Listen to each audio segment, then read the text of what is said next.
dal leen ak jàmm mbaa bu ñu ko jàppee ni naka bu yàggee ñu bari naka dootuñu laale ak mburu wala sax ñuy xuloo ak boulanger yi Témoin Quotidien naka lu ñu doon laam-laame naka mujjee na am kilo mburu bi doon jar fanweeri dërëm léegi moom moo ngi ci fanweeri dërëm ak juróom yéene kaay ne état bu Sénégal naka yóbbee na askan wi ngir ñu contribuer luy ndeyam te lii sax naka bu amee lu ci yoonu askan wi waaye naka chaque jour rek nii lay demee nguur gi daay def la ma mënul ba noppi nag jël lépp nag ngàllu ko ci askan wi yéene kaay bi ne naka moo fi wàññi woon TVA yi ba pare nag ne borom boulanger yokku leen prix bi lii naka mooy dootu leen fi lekk mburu loolu la état bu Sénégal naka bëgg Quotidien ne 25 francs di juróomi dërëm la ñu yokk waaye naka bele ba yokku na de plus de bele pour le pain yoon wi naka xanaa ñuuxit wi dina sakkan ci mburu mi nga sañ koo wax yéene kaay bi ne poids ba naka jógee na 190 grammes jàpp 200 grammes mu war a naka jar lu tolloo ko fanweeri dërëm ak juróom dogal ba naka ni ki démb lañ ko jël gannaaw ab ndaje ba ñu doon amal ak ministre du commerce di Aminata Assome Diatta waaye yooyee prix naka daanu ko jëmal gannaaw ab arrêté boo xamante ni si Aminata Assome Diatta dal dina koy xaatim Vox Populi ne ay waay mburu ma saf na sàppa xorom kilo mburu dong rek nar a jal 175 francs ci mim réew fonde ak ñoom cere nar nañ fee doonu buur ndax état bu Sénégal moo ko yóbbee askan wi yéene kaay bi ne doo au mur la def naka gannaaw ba mu wàññee naka TVA yi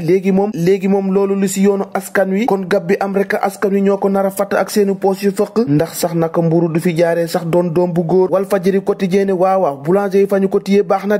de waaye nañu ko bàyyi naka dem xooli Les Échos Quotidien ñoom policiers yi naka ca jàmm gën la ñu dem di xooli tuxkati ñool si di yàmbaasi nag ñoom la ñu mujjee dàq naka ñoom malfaraay ñoo xirtu naka dàq la ñu daw ndax Sénégal mi liggéeyuñu ko jàmmaarloo ak policiers yi la ñuy def ba ñaari agent am ci ay gaañu-gaañu ay xeer ak i marto yéene kaay bi ne moom lañ doon xeexee ak ñoom yéene kaay bi ne ñaar ñañu jàppoon naka manote leen noonee la ñu mujjee daw ak seeni manot ba saa si tembe naka police moo ngi leen di wër waaye gisagul leen Les Échos gis leneen te mooy ca États-Unis naka bavure policière moo fa am ba ñu fa faat benn étudiant sénégalais bu am fukki at ak juróom-ñett yéene kaay bi ne police américaine moo ko dóor ab bal ca université ba mu doon jàngee El Hadj Sow la tudd ca université lañ ko faatee Le Soleil Quotidien xëy si leneen ci njàng meek njàngale waaye naka nee na privé bi naka moo ngi bëgg a rey gune yi ak seeni waajur ci mensualité transport di dem beeg dikk bi restauration cours de renforcement lépp a cher loolee naka tax ñu ne ab ndëpp naka daañu ko amal ngir xoolaat yëf yi amoon ca LONASE di scandale naka ci la enquête xëy di enquêté ba gis lu yéeme fa ñu nekkoon ca parquet ba naka dañu ko prolongé juróom-benn ya ñu tegoon loxo naka daanu leen yóbbaat tey jii ci kanamu yoon waaye naka ñenn ci caissière yi nga xamante ni jot nañ leen a déglu ñoom ñëpp nag dañoo weddi tuuma yi ba mu set wecc L'Observateur xëy dugg xool ana li tax rek yenn ci politiciens di wéy di gën a am kattan yéene kaay bi ne lii di vitamine pasti grain de moringa loolee képp mooy secret politiciens yi bokk na ci Mimi Touré Abdoulaye Baldé maître Abdoulaye Wade ak ki nga xamante ni moo di Souleymane Ndéné Ndiaye ñoom am nañu ay secret yu bari yoo xamante ni ñoo ngi koy jëfee ngir rek yokku seeni doole jaajëf mbër yi réew mi quotidien ne Dakar moo ngi xëm ndax ay embouteillage yu baree bari loolee naka moo tax askan wi yëpp naka bëgg fi mu ne nii naka liggéeyi dal dee dàkk ngir ñu am aafiya bu baax a baax ci dëkk bi kon ñoo ko déggandoo jàngeen jëf ba ëllëg